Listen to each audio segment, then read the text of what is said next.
Olá e muito bem-vinda ao podcast Feminino em Foco. Eu sou a Nádia Pereira Gonçalves, cientista, autora, terapeuta, coach de líderes femininas e mentora de mulheres que querem criar ou expandir um negócio com base na sua essência. Este podcast é para todas as mulheres que são multidimensionais, que estão aqui para trazer transformação ao mundo com todos os seus talentos e paixões e querem viver o seu propósito com confiança, em liberdade e autenticidade.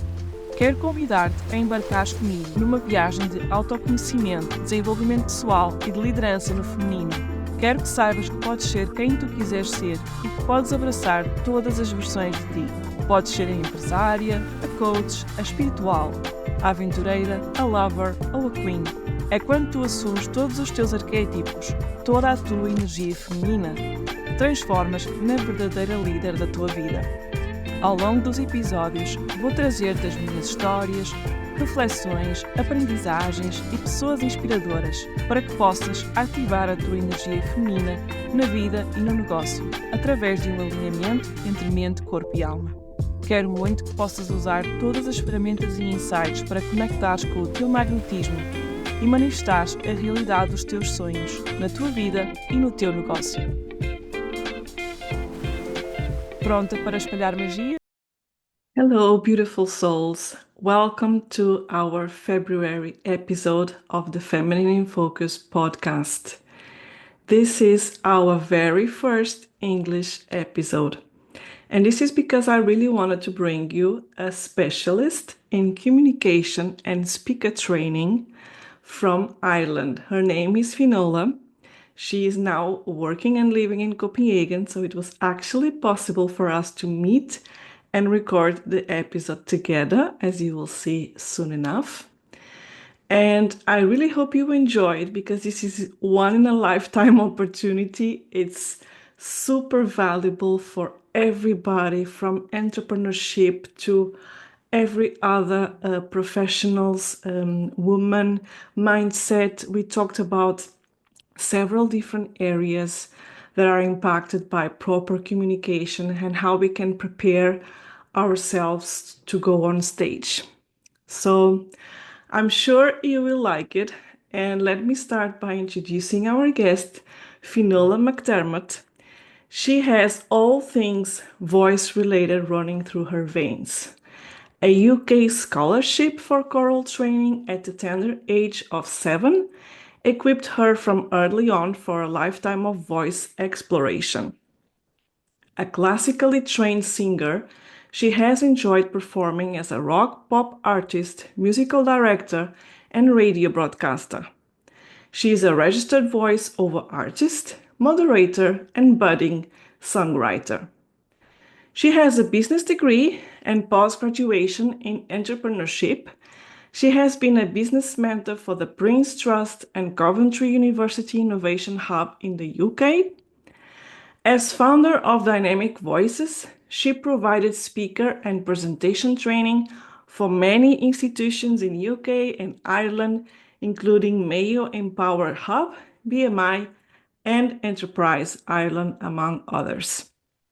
Finola uses her own methodology developed from NLP and behavioral change techniques honor over many years.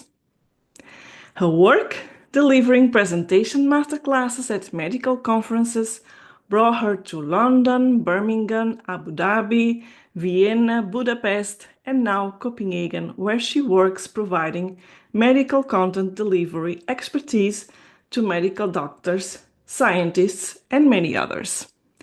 So let's give our warmest welcome to Finola.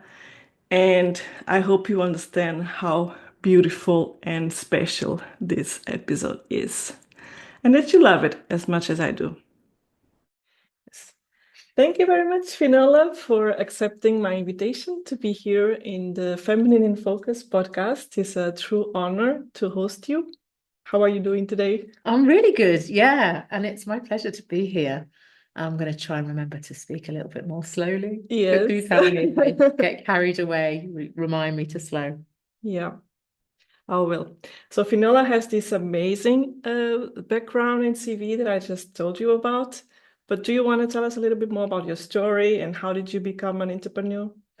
Yeah, so I am the youngest daughter to an entrepreneur and probably a line of strong matriarchs, I think is how I would put it. My mum had a business where she had about 20 staff, and most of my wider family were self-employed. We just always got on with whatever life threw at us, I suppose. For me, when I was a little girl, I heard a teacher say, "Oh, when you sing, you make the sun shine." We actually walked, and I remember her pointing at the clouds and saying, "Look, the sun's peeping out because you're singing." And I must have been really young, 5 or 6. And it just made me think of the power of our voices. And I often still think about that. Do people really understand the power of voice and where it can take them? And I think I always knew inevitably that I would do something around voice. And I wanted to be a help in the world, right? I think I'm a bit of a people pleaser, which isn't always a good thing. And yeah, I wanted to help people. So I was the kid at school that was the annoying one. I was the Mary in the school play. And, actually, I was even Jesus. That's how. Okay. And I was the presenter and the host all the way up through university. I think that's what got me through university was my ability to present well. Really, I have a business degree. So, and then, went into business. So really was interested in trying to learn about what makes a good business work. But again, finding myself drawn to the world of music and sort of dabbled with a bit of pop music and that kind of stuff. I don't know if I said this to you before, but I actually had auditioned for, it was before X Factor, I'm showing my age now, but I got through to quite late stages on Pop Idol. Okay. And some of those types of shows. There was one called Fame Academy that I should have stayed with and I walked away from. It's a bit, but that's crazy. But I just knew I don't like having my photograph taken. So I would be the world's worst pop star. You'll get used to it. Yeah. Not sure I ever will. But just all things voice. I just feel like I'm 50% voice and 50% business. And all a full percentage of people because I just love seeing all things people. There was a time when I went from working in PR and I thought I was going to have this glamorous life working in London as a PR executive. And it was kind of very impolitely pointed out to me that I hadn't been to the right university, I hadn't been to Oxford or Cambridge, and that my career would be very limited because I didn't have the friends in the high places. So I think once that kind of cloud became there, I kind of thought, what is this all about? And then I had quite a horrible few years where we lost my mum's best friend, also my aunt. There's a bit of an age gap like there is between me and my sister. There was about 9 years. So it was like my mum's baby sister. She died of cancer. And she had always been an inspiration. She had said, and this is even before she was sick, because she was just this sort of person. She said, try and wake up every single day doing one thing that you love. And I mean, we're talking, I think it was the 80s that she would have said this to me, right?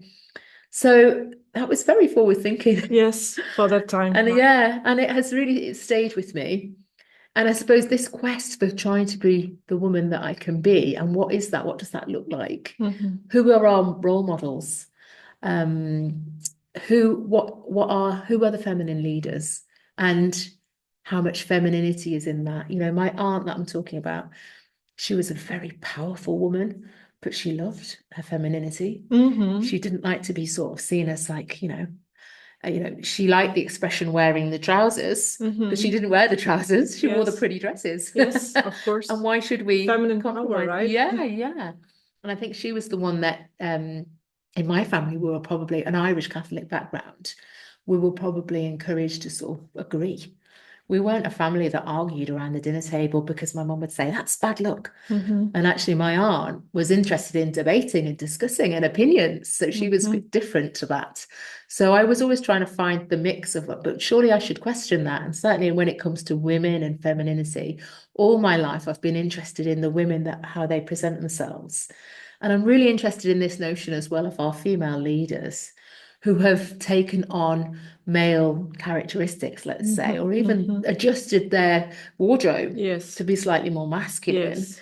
And how useful is that for us following up the trail, women coming down the line? No, actually what makes us good is our femininity. Exactly. And actually being one of the boys isn't the secret. It's being one of the girls and carrying on, what we're good at and sticking to who we are. And authenticity is something that, you know, I talk about in my job all the time because I am coaching speakers from all walks of life. And I know that what works for me is being me. It scares me sometimes because I think, are they sure? They want more Finola? Really? Yeah. Dare I? So far, so good though. Really. It's just a matter of allowing to be who I am. And And this is so interesting, you know, because this is one of the things that I defend a lot. I'm also a business coach.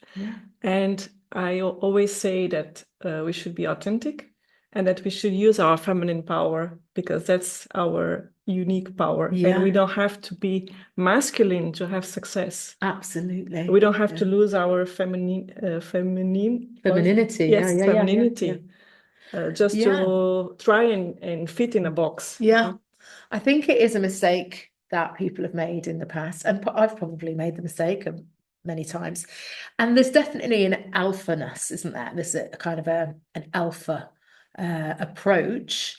But honestly, coming back to who we are as people and just sort of, I mean, taking the time to observe and reflect is such a gift. And it took me a lot of years to realize that that was an option.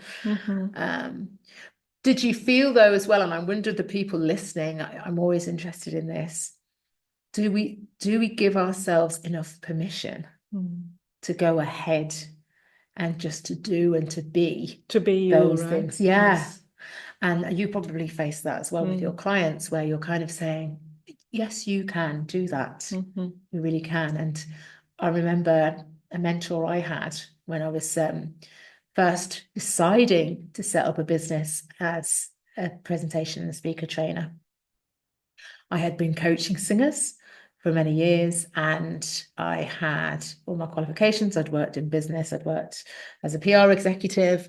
I'd worked a million different types of jobs and things like that. Of course, helping in the family business as well and doing payroll and those kinds of things. So generally knowing how business operates, but still seeking out business guidance. And there was some great supports in the 90s in Coventry University. And I was so lucky that I think I hit exactly the right time. And I met this lady. She's a doctor, but she's a business woman, business coach and business.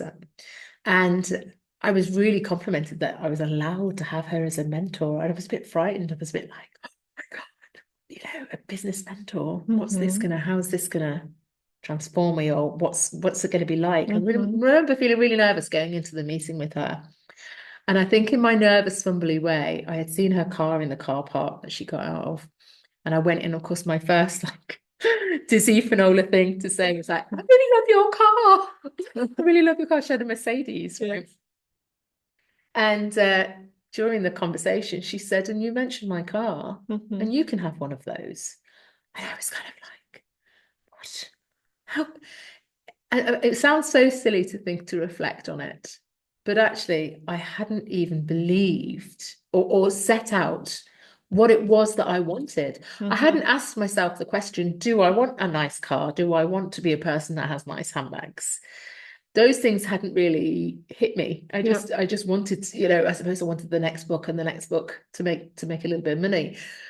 And then this is something I've learned is so important for people, you know, setting up businesses, startups. I love working with entrepreneurs myself now and startups.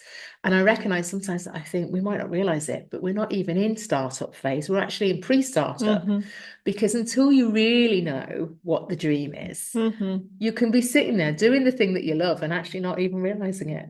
So you have to kind of go, okay, what does it really look like where I want to go to so that you can pick it. And how your ideal day looks like. Exactly, and really build from there, because I think we do get caught up so much in, just the daily survival and learning how to thrive and not just survive in business. It's not a dream. It is very tangible. I think, I don't know about you, but certainly through the journeys that I've taken in being an entrepreneur to getting here, I've always been fascinated in, okay, is this the life that I wanted to lead? Did you ever do this as a little girl? Did you look in the mirror and say, I wonder, who is this face? What is this face going to look like? What is this woman, these eyes staring back at me when we're older? What are we going to have done?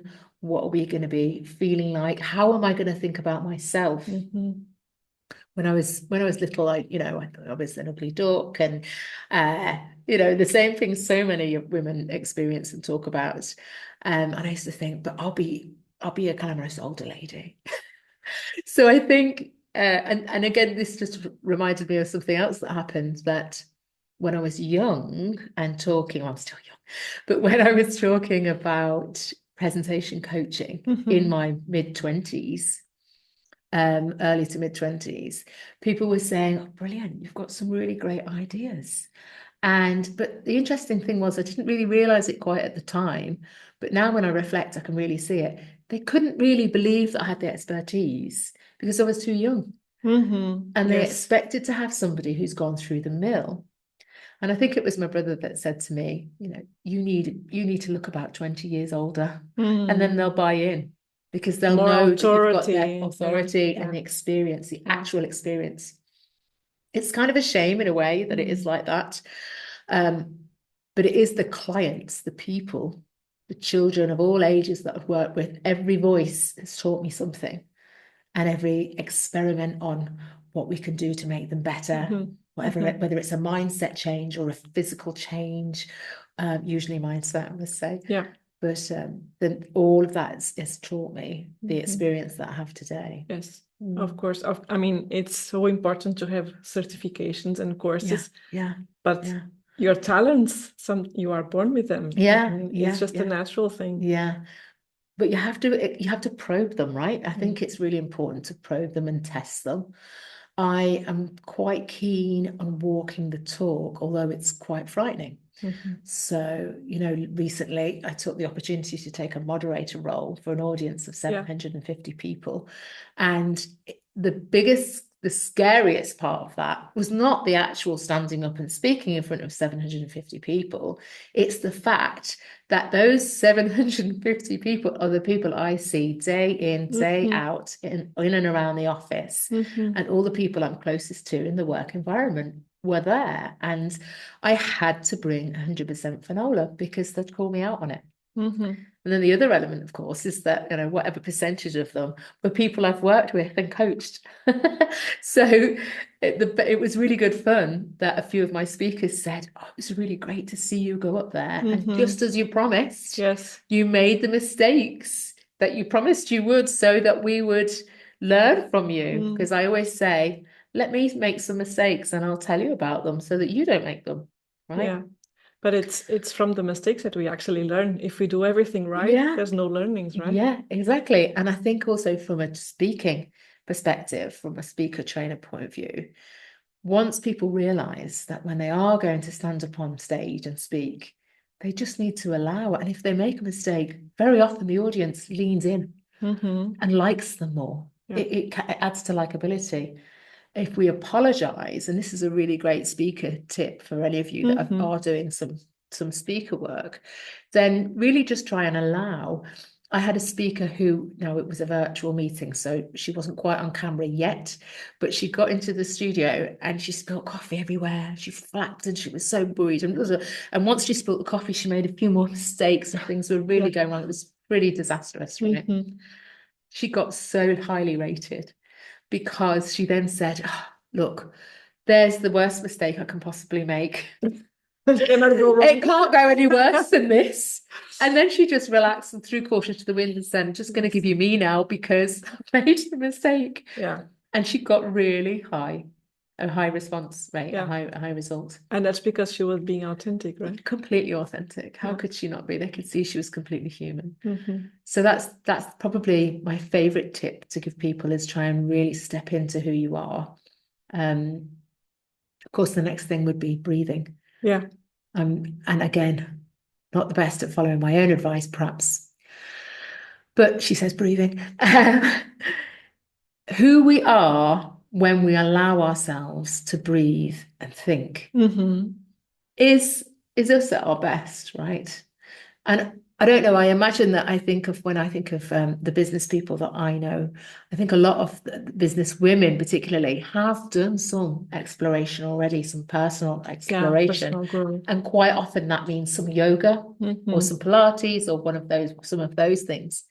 And with that, they will have experienced the good breath work. And I make a joke here sometimes that mind to mind the gap. Because when you've done some really good yoga and you know that you breathe and you pose and poise and hold, then the magic does happen in that gap. That's when the healing is, right? Isn't it? And if you allow that split second of just nothing, it's pure clarity at its finest. And I think that there's something in that when we're talking to an audience. I think how I frame it with my speakers is I say, look at the audience now and watch the cogs ticking, watch them take that moment in, take that sentence in and process it. Yeah. Now, we work in a world where people are very quick to process, right? People are very, very fast to, maybe a lot faster than I've not got the fastest processing speed. I'm thinking tomorrow about what you said yesterday. I'm like, oh, I should have said this and this, and it's like 24 hours. It's far too late. But some people are very quick, and still they need to be allowed, and we need to let it sit with them. And I know that when I feel good in my speaking communication, it's when I feel that they're processing and thinking, and I allow that in. And it's when I don't follow my own advice and forget to breathe and get out and speak too quickly so people can't understand, is when it's like, and I compare it to being kind of in the upper body space as well, when we're kind of resonating out of this space. And of course, because we're speaking too, it can also be that we're speaking from what we think here is where we should communicate from. We're actually, when we're very grounded and considered, we should be very anchored to the ground and breathing from the diaphragm and communicating from here. And again, that makes perfect sense because this is our emotional core. So this is where we can really take control and really be true, passionate and truly authentic. Because it's this space here that we tap into. And, we say gut feeling, don't we? Yeah. That's actually beautiful. I was going to ask you to give us some tips for when we have to speak in a conference or in some kind of event. So you mentioned breathing. Yes, it's just completely. I think people imagine that they've got a speaking event coming and they imagine their preparation time, as when they're thinking about what they're going to say. For me, and for something that I've coached with clients for years and years, is preparation time is every time you think about it, even if it's 6 months away.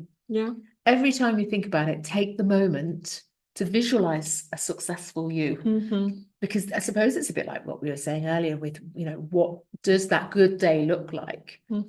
If we don't set the neural pathways for what success looks and feels like to us, we miss a great opportunity to really set and align it. And then the brain, I've dabbled in neuro-linguistic programming, and the brain will be set, right, to find the good day. And I always say, the preparation, you're deciding on what you're going to say and you can create the structure. And then every time you're getting ready, think about looking good and feeling good. Break it down into bite-sized chunks.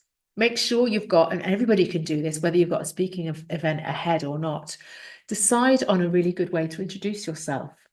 I get all my speakers to work on, essentially it's an elevator pitch, but it's that whole idea that you walk into the elevator or the lift and you meet somebody that really inspires you and you want to make an impression on them and you want them to remember your name.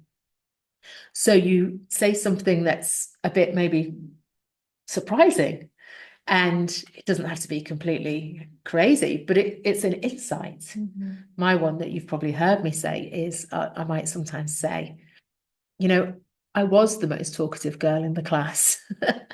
And actually, my teachers would be surprised because I've made a career out of it. Mm-hmm. And actually, I should maybe be more authentic because it's not quite always true. I was a bit shyer maybe than people would imagine.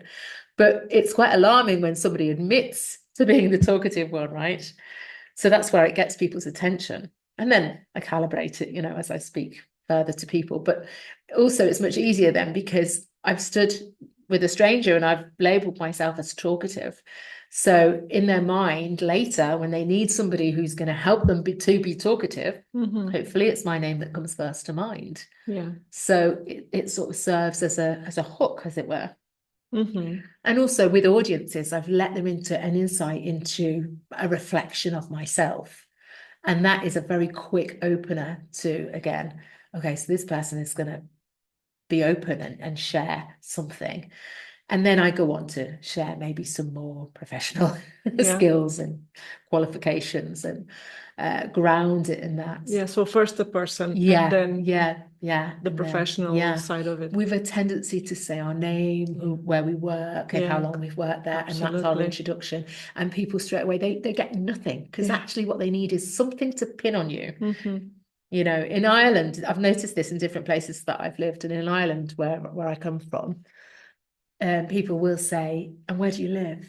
Where are you from, actually?" Mm-hmm. And what they really mean actually is not kind of where your address is as such, but they want to know, where is your heart from and where are your people from? It's very old, I suppose.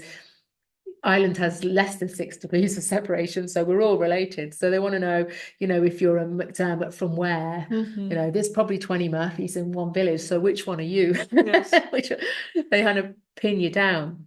What's interesting in the UK, people would always say, "What do you do?" And that's the first thing. Whereas if in Ireland I said to somebody, "What do you do?" they think, "Oh, it's a bit nosy." Yeah. Straight in there with the nosy. Like, who cares? What would they say? Yeah. Yes. But what would they say in Portugal? I think in Portugal, there's also this tendency for us to, when we are introducing ourselves to somebody new, to say the name, of course, and then what do you do? But I believe it's changing because there's more and more personal development, learnings. So definitely, I think there's a switch in that and more awareness into what we do is not who we are. Exactly. And it's probably not what is more interesting for the person in front of us. Yeah. So like you say, it's very interesting. In Ireland, it seems like they want to know the story behind, or a little bit, of course. They want to know, but they want to know like where your descendants are almost. It's like, it can be a very deep question.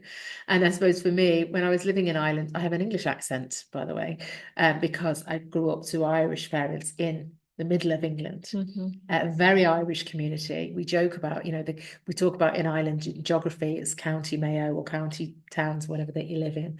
And in England, we called ours County Coundon because that's how Irish it was as a community. So all of these Irish people moved and settled in this area, raised their children. So in June, but as the summer holidays began, we would get on the ferry to Ireland for our summers, and it would be filled with our school friends.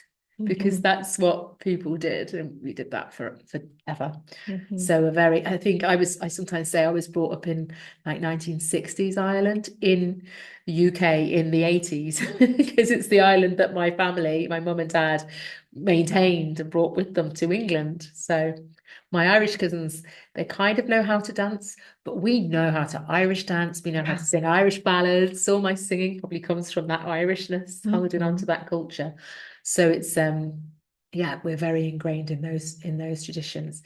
And of course, the reason I talk about being Irish is this propensity for stories.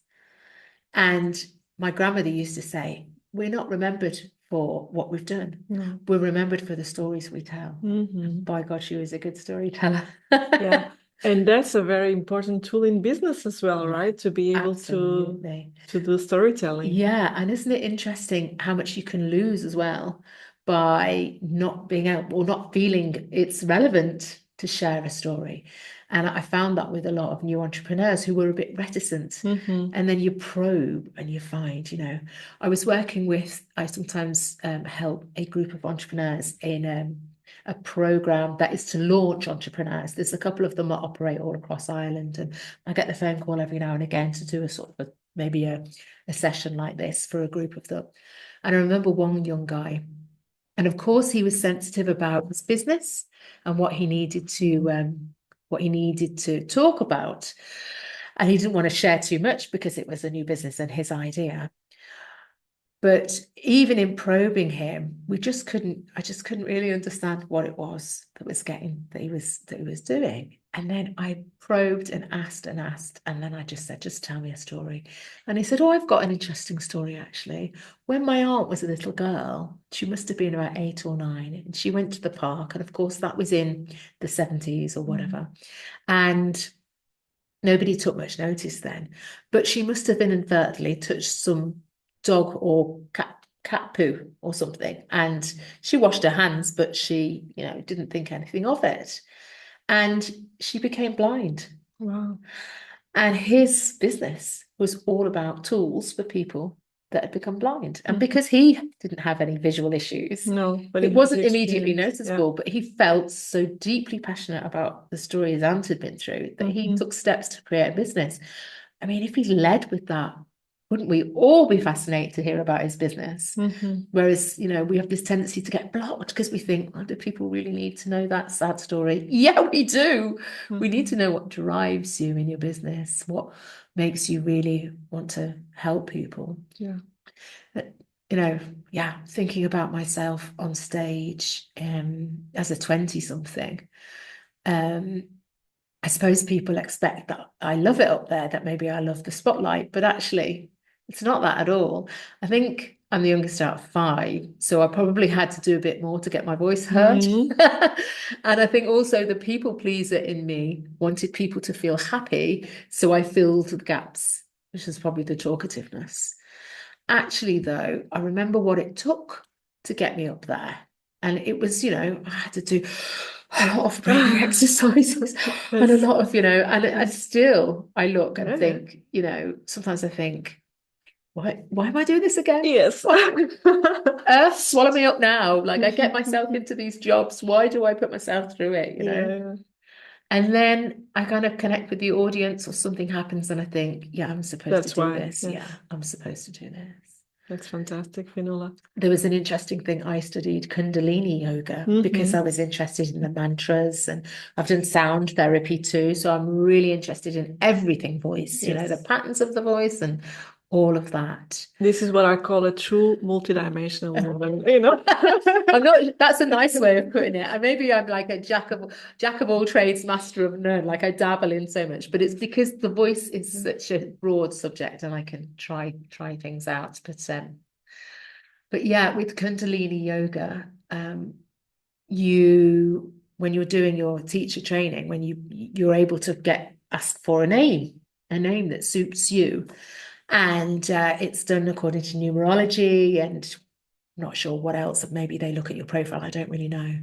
But I got this name and I was a bit like, sounded a little bit like silly dimwit or something. It wasn't, I didn't think it was. Now I want to know the name.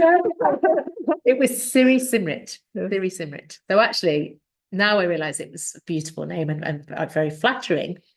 I explored it.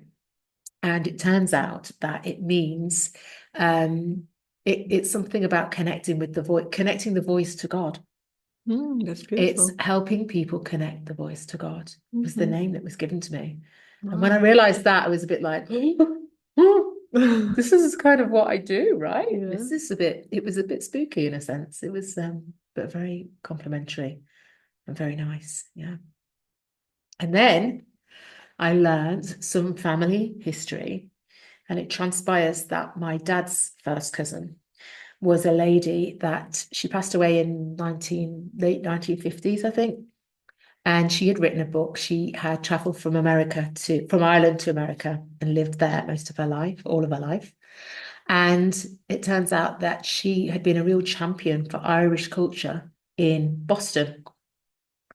And there's an organization in America, in Boston, called the ERA, Society for ERA in Boston. So the Irish Society in Boston, let's say. And I looked into it, and it transpires that she had been a president of that society for the work she'd done in championing Irish culture. And then the context really hit me, because previous presidents, she was the first lady president, but another president was JFK. So I kind of began to realize the gravitas that this lady had. And then I found out that she had some obituaries that had been written by people from the House of Representatives.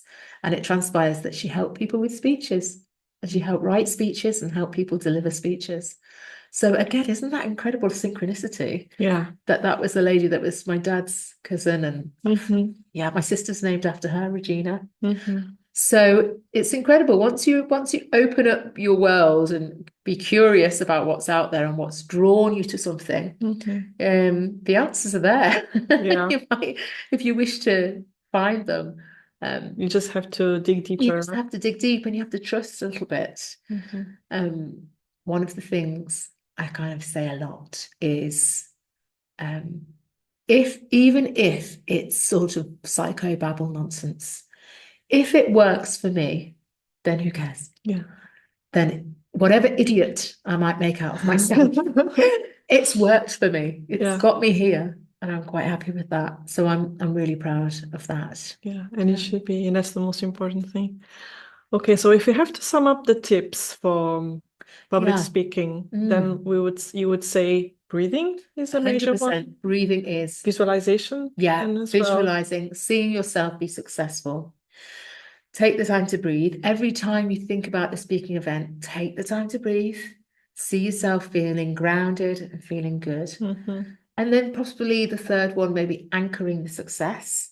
So even if it feels like a very small success, where maybe you've just spoken to a colleague and felt like that was a really nice communication or something, just to anchor it, you could maybe touch a point on your finger or something, and deep breath and think, yeah, that felt nice. And of course, when you hear the negative talk, which we all invariably do, ask it to go away and come back another day, because that doesn't serve you. Go to your anchor and remember, right? Absolutely. That's an NLP. Yeah, it is a trip, right?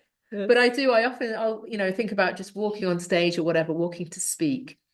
And, the voice will be, I just did it there as I looked at the camera, and I just looked at my hair and said, your hair was terrible.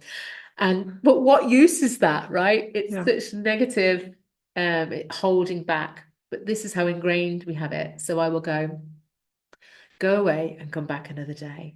And you're like this. I often say to my speakers, you walk on stage, you take a couple of deep breaths before you speak. And that's a bit of time. And as a speaker, it can feel like a long time. And we think, they're waiting for us to speak. They're waiting for us to speak.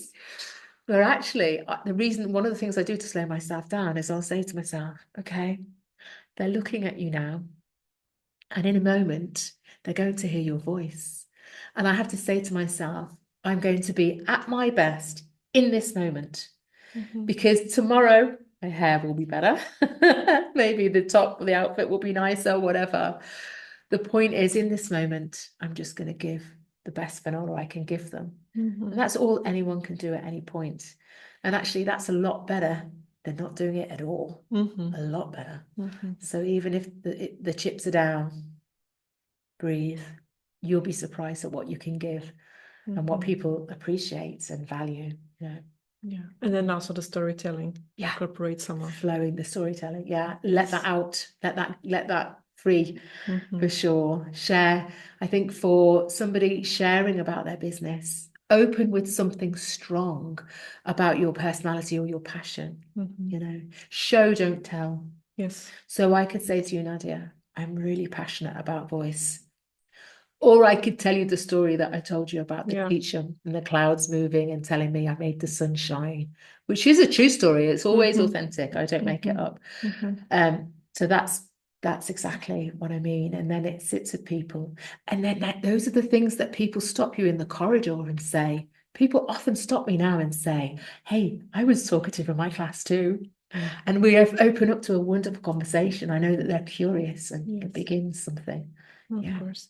So when you have to go on stage, do you have some ritual that you always do? Yes, a good lot of them. As soon as I know it's coming up, I'll begin that process of thinking. And I think about shoes. Shoes. Okay.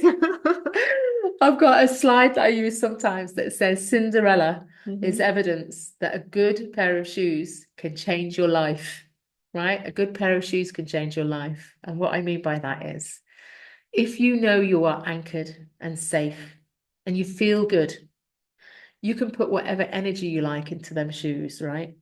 But let those shoes be the ones that when you step into them, those are the shoes that make you feel you are at your best in that moment.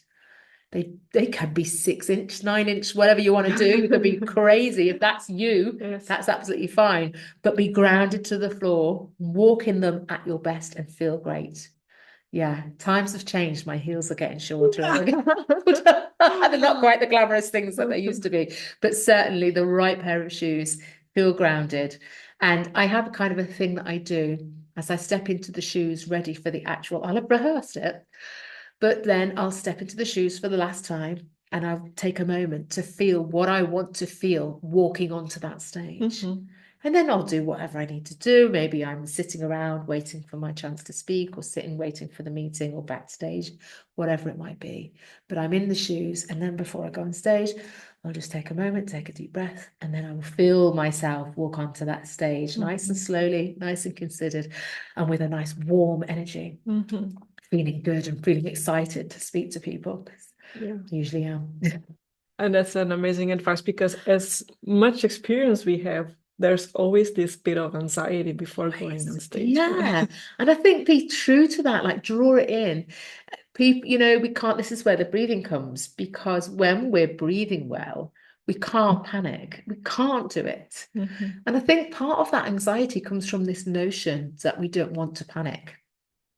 And of course, it's like the more you think of something, it brings you down the wrong avenue. So you've got to kind of acknowledge it and let it go. I say to myself, I'm nervous. That's good.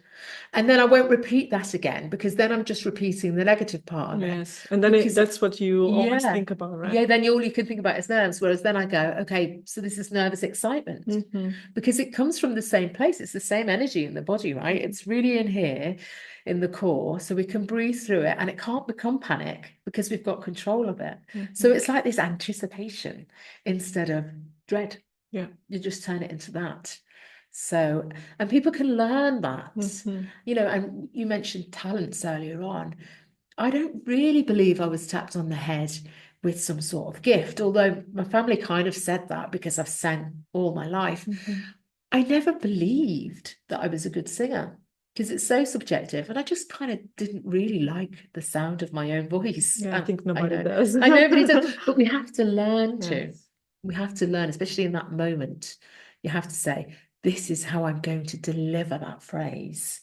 This is how I'm going to talk to you, and take that moment to do it. It takes time. It's a skill that can be built. And I would challenge somebody who thinks they're the worst public speaker. In fact, if I can share a little secret, it's my belief that the people that come to me and say, I really hate it, I'm not good at this at all, I often find they're the best ones. Because what seems to happen is, once they set themselves free and just realize they could just be themselves. I don't like acting when it comes to this work. For me, anything connected with acting is a job, another job on top of trying to remember what you're going to say and delivering it. Just set yourself free. And then suddenly we've got someone who's able to be vulnerable. And they're so interesting. They've got something to share with the world. And that's what makes them the better speakers. Yeah. Did you know also about nurses, people that come from nursing backgrounds? I believe there was a report done, and I must look up the science of it because it's all out there on the internet somewhere.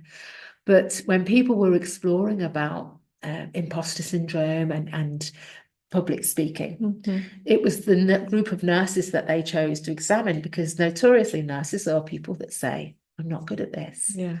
And I find my nurses that I work with here are usually those ones that say, oh, I don't like it. But once they set themselves free, they're usually really considered and really passionate and have a really great story to tell. And I really like that. I really love to see that set free. You know, it's such a gift to see them then believe in themselves and, you know, and they're connectors. It's much more than speaker training, right? It's mindset shift. It's Yeah, I guess. I mean, this is the thing, isn't it? What do people, I think sometimes people will say, oh, I haven't got time for speaker training. I'll just, you know, practice in the living room at home myself. And then when they come here and they begin to unravel so many different elements of it, they go, okay, oh, right, okay, this can really help. So we do get people who are very accomplished speakers coming back time and time again because they recognize the support that's available. Yes. And that's really powerful. I've got clients who occasionally still stay in touch from like 20 years ago that just want to check in and we see how we're going and Do you do some voice exercises before? Humming, actually, a really simple one is just humming. Warming up the voice a little. I think when I used to work with, you know, talking about some of those nurses, I'd say, you know, and how do you warm your voice up in the morning? What's the first thing that you say? I'd say, the first thing I say, get up! You know, waking up, going in the shower and then having to shout at the children. Not the best thing for the voice, but gently humming is always a good thing. And again, just starting to say, you know what, thank God for my voice. It's okay. Feeling where it sits and, you know, where it feels today. Every day is the voice is a very sensitive tool. If you think about where it is from a sort of a chakra point of view, it's here in this vulnerable place, and speakers often blush. And sometimes people have laryngitis before a big speaking event, and it's almost like the body is going, no, get me out of this. I don't want to do it. And when I did a lot of classical singing, every time before a competition, I would have a sore throat. And at first I was like, okay, I'll never be able to sing. I can't do the competition. I won't be able to do it. And I just thought, hang on a minute, let me just see. So I kept going and and I was fine on the day. And then it happened again the next time and I went, okay, this is part of my process. This is my body in fight or flight, a bit frightened, you know, so I'll breathe through it. And then I realized, it's just part of how I manage these nerves. It just comes out in my body a little bit, and then but I can breathe through it and I'm fine. Incredible how powerful the psyche is, right? Even your body tells you.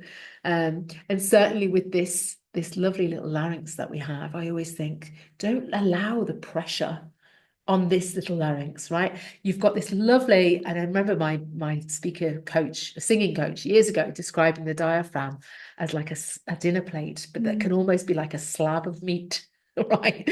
So you've got this muscle that the lungs sit on that draws the air in and out of the body. And of course, singers, especially classically trained singers, will really utilize that to get the breath in. And then it's that control of the breath that we use to really carry the voice out. And then that puts me straight into thinking of a real one that I think us women can use more, talking about earlier on when we're talking about that feminine, masculine thing. Margaret Thatcher, she's not a role model or anything that I would particularly aspire to. But when we talk about public speaking, it's always worth talking about Margaret Thatcher, the previous Prime Minister of the UK. In the 60s, 70s, 80s, she was this daughter of a greengrocer. So she was sort of a woman of the people, but very, very conservative. And she was a housewife. And for her to go into politics and to get to to do what she did was pretty phenomenal. You know, whatever she did and whether you believe in her politics or not, it's still to be celebrated what she went through as a woman. She heard the whispers that she was being called shrill because she was a woman in politics, of course, and anything they could use to put her down, they would. So she said, I'm not going to stand for this. She had voice coaching. I've heard mixed stories. One I heard was that it was for 6 months. One was for 3 years that she had voice coaching. What is hard to dispute, though, is if you look on YouTube at a clip of her in her early days, you will hear the voice that is very up here, very, you know, very feminine. So you can imagine that that's probably because that's how people spoke back then. And then as time went on, how her voice rested here, completely in the chest, in this space here. And that's what she did to gain authority, subtle authority again around the men. And just let's think about that. I mean, it sounds a bit like far-fetched or something out of our reach, but actually quite simply, we do it instinctively, right?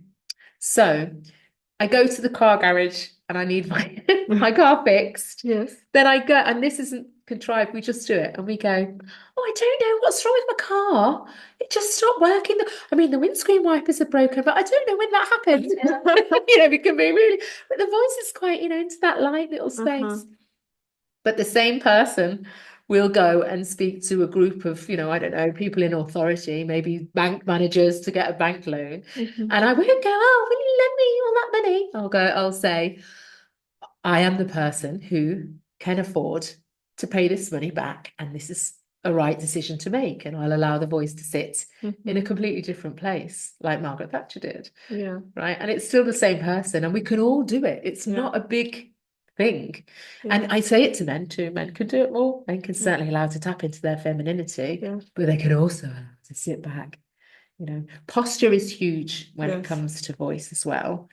Allow the energy of a bit of movement when you're trying to engage people, and also when you want to be taken seriously, allow the stillness and allow it to sit down lower into the body. And I tell people to play with the voice all the time, which is where the humming comes back in again, because you can hum all the way through the range and play with the sound and see how it sits. Is that the adapting of the voice? Is something we do unconsciously? Yes, completely unconsciously. We can use it, particularly if we've got time to prepare a really engaging presentation. We can really use it where we can, we've been talking for a little while and we want the audience to re-engage. So we can really maybe change the tempo a little bit. And suddenly the ones who are switching off go, what just happened there? Yeah. Or we can, again, settle it. I used to do a lot of training delivery, and what people said was that they didn't quite know what happened, but they were managed throughout the day. And because what used to happen is maybe there was a lot of delivery where I would be talking at the beginning, and then maybe they'd have to do a bit of discussion. And sometimes the discussion would get a bit too heated. So I would need to cool it down. So I would just, with my body language and with the way I would speak and sort of maybe interject, I would bring down the energy a little bit and say something like, I really liked how you said that. I think now might be a good time to reflect on this. And, suddenly the energy has changed in the room, right? And then if they're all getting a bit sleepy, you go, but we don't want to talk about that now. What we don't want to do now is go for a lunch break. Complete energy switch. And again, we do it instinctively. Go with it, but use it. Use it for your advantage, because again, it's so powerful and so subtle. And the use of our voice is also so important, even for social media. Yeah. I have a lot of clients that they struggle with the voice, not because they have a public speaking event, but because they don't like to be on camera, or making stories, or even sometimes sharing the story on the post. So all of that is like the liberation of the voice. To own your own space, right? Completely. And I think, haven't we got to sort of decide what our voice is, or get there as a person on, who am I as a person, before we can be really safe and authentic in our voice. I think that really, really helps. Like I said, I'm empowered by the fact that I'm getting confirmation that I'm free to be me. And that validation is huge. It's really, really big. I'm wondering about your clients and what validations do they feel that they need when I've overworked in the past. And on reflection, I think that's because I didn't have any other validation, only who I was in my business. Now I'm a mum. I've got a different sort of validation. So I feel a little bit like I sit back and I don't have to overdo anything at all.